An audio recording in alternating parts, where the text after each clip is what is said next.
ভেতরে চলো বড় বেমনি।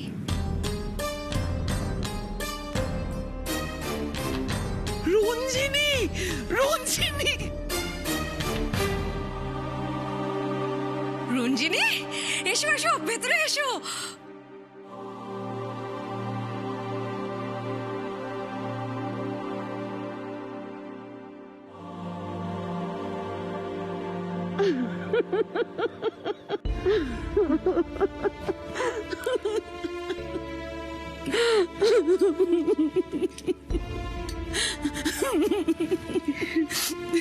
তুই এসে গেছিস। ওরে ওরে বাবা, শেষ পর্যন্ত তুই এসে গেছিস বল। আমি তো ভেবে ভেবে অস্থির হয়ে যাচ্ছিলাম, পুজোটা তোকে ছাড়া আমি কি করে কাটাবো। আমার যে কি শান্তি হচ্ছে রঞ্জিনী, আমার যে কি শান্তি।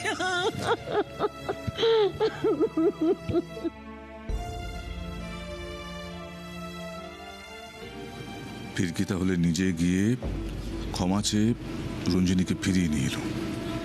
That's commendable. এতটা এক্সাইটেড হয়েও না ভাস্করদা। এটাও তো হতে পারে যে রঞ্জিনীকে এই বাড়িতে ফিরিয়ে আনাটা ফিরকির একটা চাল। ফিরকি, লেটস গো। কিন্তু রেহান বাবু, আমরা যাব কোথায়? কেন? আমি তো তোমার সঙ্গে এখন খেলবো। এই কি রিহান, ফিরকি কি বৌদি বলো? ধুর, তুমিও না বর্দি, ফিরকি তো আমার ফ্রেন্ড, আর ফ্রেন্ডকে তো নাম ধরেই ডাকে। হ্যাঁ, ডাকবে ডাকবে ডাকবে, নাম ধরে ডাকবে, বেশ করবে বেশ করবে। কিন্তু দাদু ভাই, আমাকে একটা কথা বলো দেখিনি, তুমি একা কেন? তোমার দাদা কই? দাদাকে তুমি কোথায় পাবে? দাদা তো বন্ধুদের সঙ্গে প্যান্ডেলে ঘুরে বেড়াচ্ছে। আর পুজোর সময় সে কি বাড়িতে থাকে? তাই তো, তাই তো, সে তো এখন মস্ত বড় হয়ে গেছে। তাহলে ফিরকি, মাথা তোমাকে নোয়াতেই হলো। তা তুমি ঠিকই বলেছো ঠাম্মি, তবে একটু পার্থক্য আছে। কারোর হুকুমে না, আমি নিজের ইচ্ছেই মাথা নুয়েছি। অবশ্য তুমি ভাবতে পারো আমি বোধহয় হেরে গেছি, কিন্তু এই যে তুমি এত মিষ্টি করে হাসলে, এতেই তো আমার জয় হলো বলো। বাংলায় একটা কথা আছে, ভাঙবে তবু মচকাবে না। রেহান, আসো। ঠাম্মি তোমাকে আবার কথা শোনাচ্ছিল, তাই না ফিরকি? এইসব কথা ছাড়ো না তুমি। দেখো, সংসারে থাকতে গেলে এইসব একটু হতেই থাকে। তা রেহান, তোমার পুজোতে কটা জামা কাপড় হলো, তুমি তো আমাকে কিচ্ছু বললে না। আমার তো 6টা জামা কাপড় হয়ে গেছে, কিন্তু দাদার জানো তো 4টে হয়েছে। ওর দিয়ে 2টো আমার বেশি। কি মজা।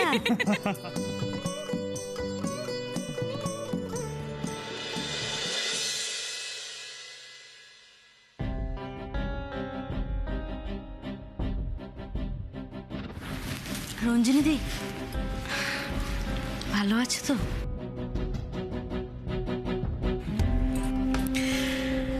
এতদিন ভালো ছিলাম না, তবে এখন ভালো আছি। আর যেটুকু যা খারাপ দেখছো, সেটুকু দূর হয়ে গেলে ভবিষ্যতে আরো ভালো থাকবো।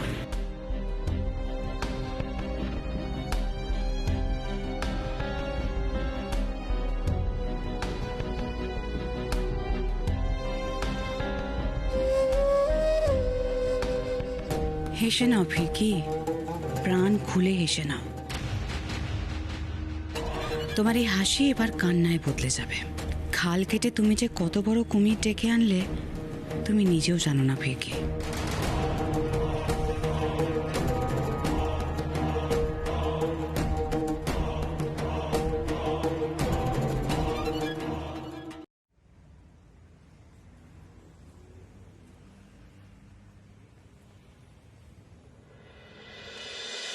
পুলিশ যে বারবার গন্ধ শুকে এখানে আসছে, ব্যাপারটা তাহলে মিথ্যে নয়, ওই জায়গাটাই হলো ওদের আসল ঠেক। আমার তো এটা ভেবে আশ্চর্য লাগছে, রোজি একটা এরকম ব্যাপারের সাথে জড়িয়ে আছে। ছি, শেষে কিনা এতটা নিচে নামতে পারলো। এরকম একটা নোংরা ব্যবসার সাথে নিজেকে জড়িয়ে ফেললো। আজ ওদের জন্য আমাদের সবাইকে বদনাম হতে হয়।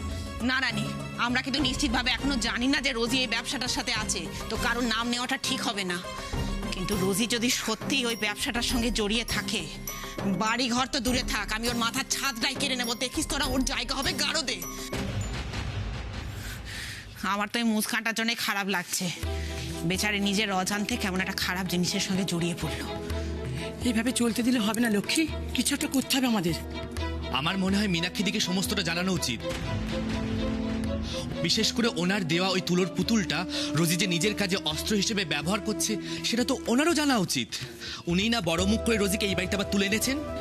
না না রানী, এখনই মীনাক্ষীদিকে কিছু বলাটা ঠিক হবে না। কে জানে, রোজি হয়তো কোনো উল্টো চাল চালবে, মীনাক্ষীদি আমাদের ভুল বুঝে বসবে। আমাদের কাছে তো কোনো প্রমাণ নেই।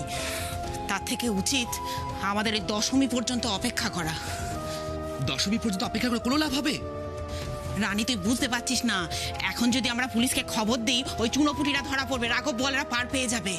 কিন্তু ওই দশমীতে যে অ্যাকশনের কথাটা বললো না, ওরা শুনলি না? সেই সময় যদি আমরা পুলিশকে খবর দিই, চুনোপুটি তো ধরা পড়বে, রাঘব বলেরাও ধরা পড়বে, আর ওইটাই হবে ওদের ধরার একমাত্র সুযোগ। আর মীনাক্ষীদের সাথে কিভাবে কথা বলবো সেটা আমি দেখছি। আর শোন, এই কদিন কিন্তু মুস্কানকে একটু চোখে চোখে রাখিস। যতটা সম্ভব রোজির খপ্পর থেকেও কিন্তু বাঁচিয়ে রাখতে হবে।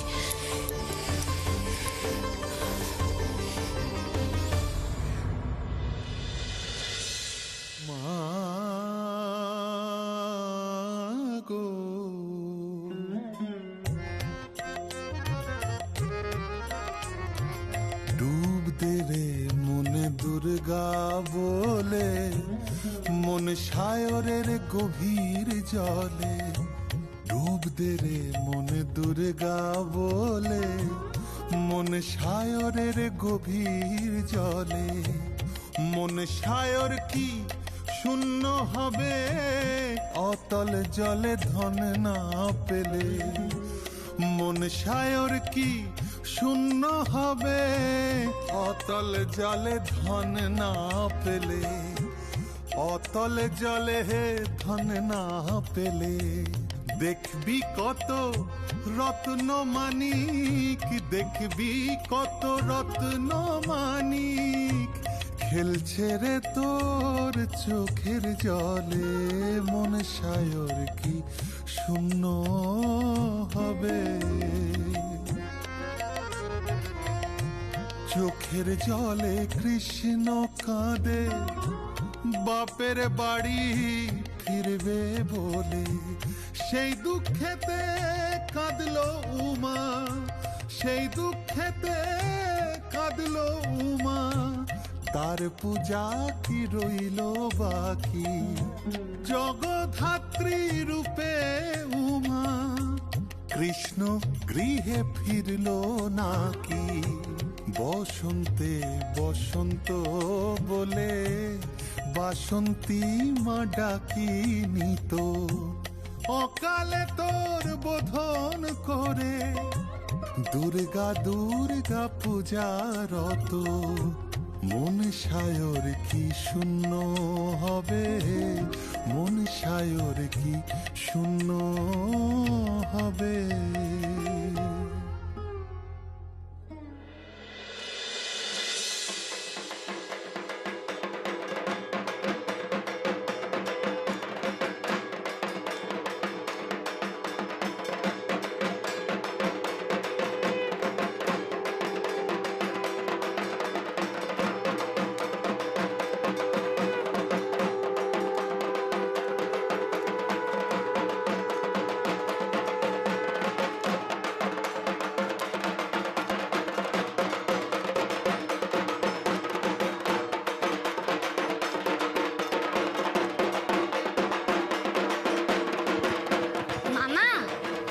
গাইলে? ও বাবা, ভাল লেগেছে নাকি? ঝাক্কাস। আচ্ছা নন্দিনী, আমি একটু চেঞ্জ করে আসছি, কেমন? আমি একটু চেঞ্জ করে আসছি। বাবা যে এত সুন্দর গান গাইতে পারতেন, জানতামই না। সত্যি নীলাদ্রি, বাবার গান শুনলে মনে হলো না অন্য কোনো একটা পৃথিবীতে চলে গেছে, মনটা আনন্দে ভরে গেল। আরে ফিরকি, অষ্টমীতে বাবার গান আমাদের পুজোর অন্যতম সেরা অ্যাট্রাকশন। সেটা তো আমি বুঝতেই পারছি। বহুদিন পরে এত দরাজ গলায় গান গাইতে শুনলাম ভাস্করকে। আমি এক্সপেক্ট করিনি এত গম্ভীর ছিল সারাক্ষণ। আসলে ড্যাড না অনেকটা নারকোলের মতো। নারকোল ভেঙে গেলে যেমন জল বেরিয়ে আসে, সেরকমই ড্যাডের গলা থেকে এরকম সুর বেরিয়ে আসে। তাই তাই? বাহ নীলাদ্রি, কি দারুণ উপমা দিলে, মনটা না ভরে গেল।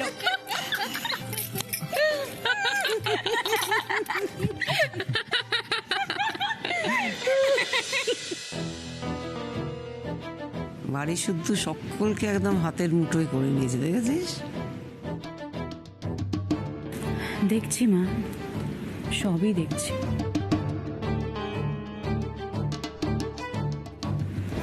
তারপর তো চিন্তার কিছু নেই। এ বাড়ি যখন আমি ছেড়েছিলাম অনেক ভাবনা চিন্তা করে ছেড়েছিলাম, আর আজ ফিরে এসেছি সেটাও অনেক ভেবে চিন্তে। খুব শিগগিরই ফিরকি আমার সঙ্গে শত্রুতা করার ফলটা টের পাবে।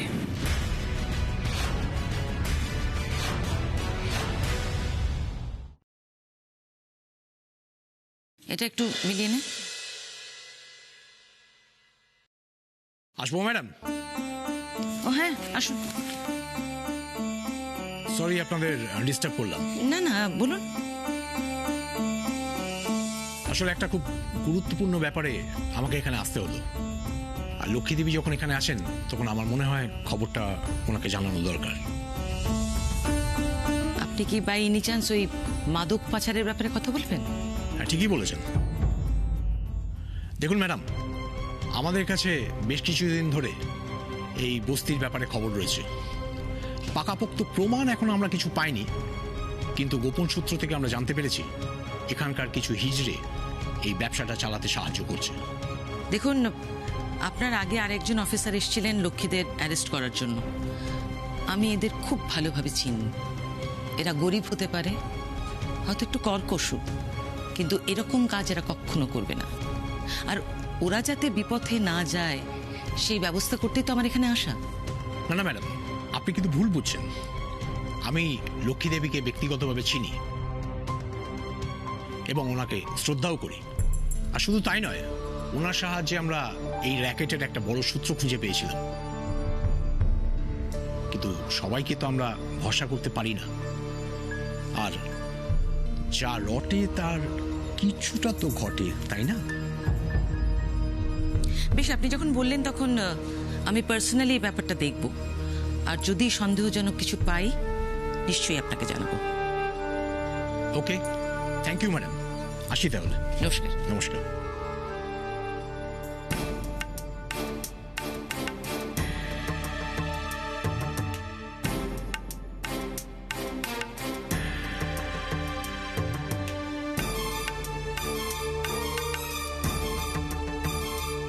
লক্ষ্মী, কি বুঝছিস? ভালো বুঝছি না।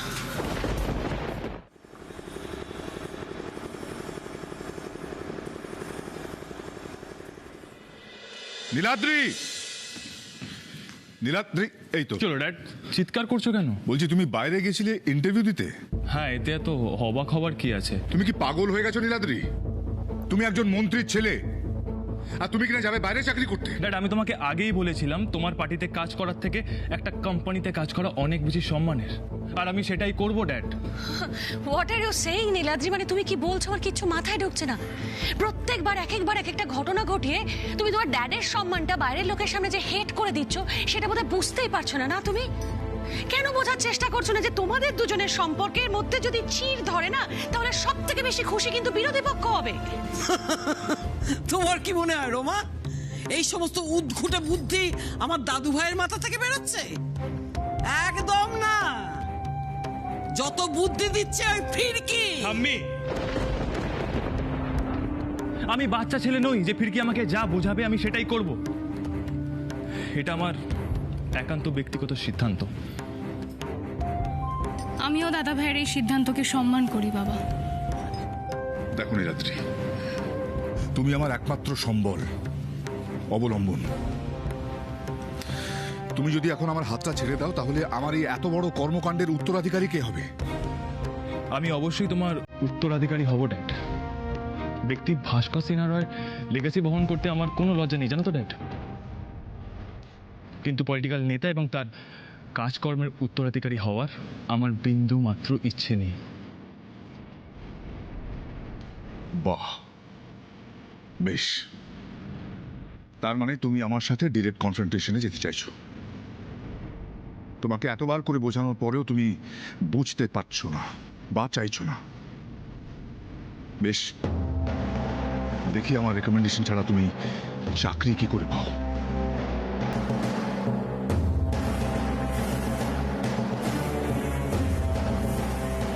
এটাই তো চাই ভাস্কর দা, একে একে তোমার হাত সবাই ছেড়ে দিক আর আমি তোমার ওপর আমার রাজত্ব কায়েম করি। অনেক অর্ডার ফলো করেছি তোমার, আর অর্ডার ফলো করব না।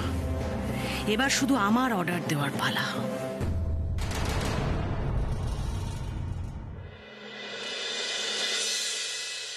কেন বলছিস ভালো বুঝছিস না?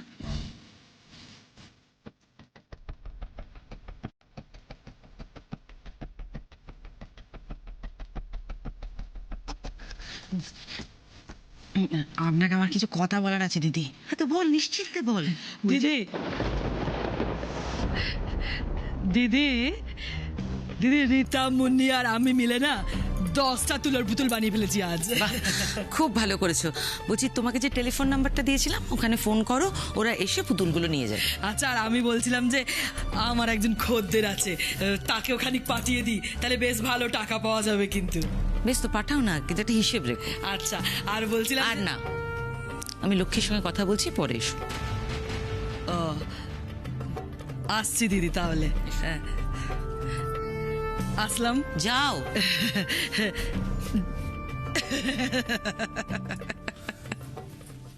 কিরে বল। এদিকে আসুন। বলছি, পুলিশের সন্দেহ কিন্তু মিথ্যে নয়। এই বস্তিতে সত্যি একটা মাদক পাচারের ঠেক আছে। কি বলছিস কি তুই? হ্যাঁ দিদি, তবে আমি পুরোপুরি নিশ্চিত নই। কিন্তু দশমীর দিন ওদের একটা বড়সড় লেনদেনের খবর আছে। সে কি রে? তাহলে তো এক্ষুনি পুলিশকে জানাতে হবে। পুলিশকে জানালে তো ওরা সতর্ক হয়ে যাবে। আর তাছাড়া আমি এখনো পুরোপুরি নিশ্চিত নই। কিন্তু আপনার কাছে আমার একটা অনুরোধ আছে। বল। দশমীর দিন আপনাকে জানানোর পরে আপনি ঠিক সময় মতো পুলিশকে খবরটা দিয়ে দেবেন। হ্যাঁ, নিশ্চয়ই দেবো। আমি সব রকমভাবে তোকে সাহায্য করব। আর আমাদের মধ্যেই হয়তো কেউ এই মাদক পাচারের ব্যবসার সঙ্গে জড়িত। লক্ষ্মী, কি বলছিস কি তুই? আপনার কাছে আমার আরেকটা অনুরোধ আছে দিদি। হ্যাঁ বল। বলছি, আপনার এই তুলোর পুতুলের ব্যবসাটা কিছুদিনের জন্য বন্ধ রাখা যায় না? মানে এই সব কিছু মিটে যাবার পরে আবার জোর কদমে শুরু করলাম আমরা।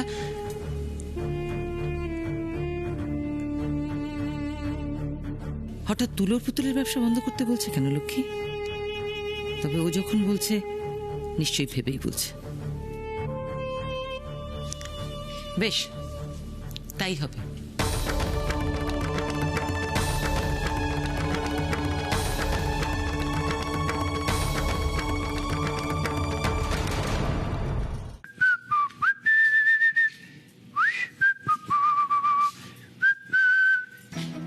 সরি মা, সরি মা, দেখো মা, দেখো আমার। কোথায় ছিলে তুমি এত রাত অব্দি?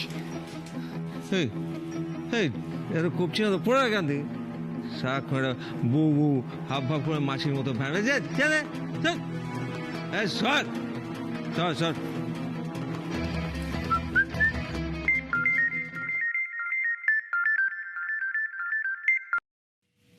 হ্যাঁ বল ছুটে।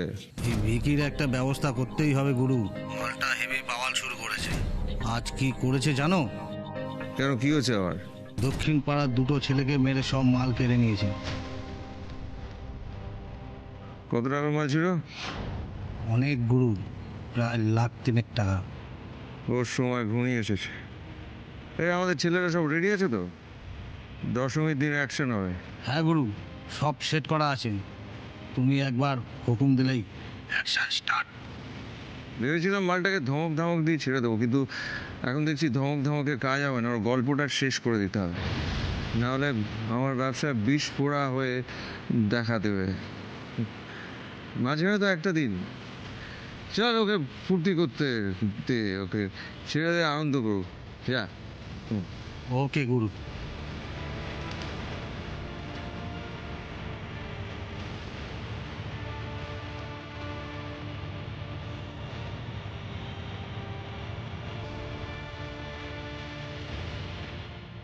কোন ব্যবসার কথা বলছিল কাকাই? কিন্তু কথা শুনে তো মনে হলো দশমীর দিন কাউকে খুন করার প্ল্যান করছে। কিন্তু কাকে?